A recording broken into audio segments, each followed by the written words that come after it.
धाराशिवचे ठाकरे गटाचे आमदार कैलास पाटलांनी भर सभेतच उद्धव ठाकरे यांच्यासोबत एकनिष्ठ राहण्याचा शब्द दिला। निष्ठा ही बोलून दाखवायची नसते तर ती कृतीतून दाखवायची असते।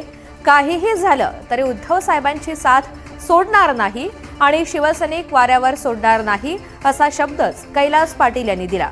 त्यामुळे कुणी आलं कुणी काहीही केलं तरी शिवसैनिक खंबीर आहेत असं म्हणत त्यांनी आश्वासन दिलंय। त्यासोबतच ओमराजे निंबाळकर यांनाही डिवचण्याचा प्रयत्न केला।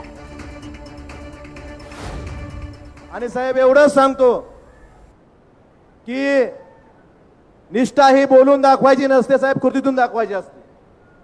त्यामुळं आम्ही 22ला पण दाखवलेला आहे, आताही दाखवतोय। या सगळ्यांसमक्ष तुम्हाला प्रत्येक समक्ष सांगितलेलं साहेब, पण या तमाम धाराशिवकरांच्या समक्ष सांगतो साहेब, काही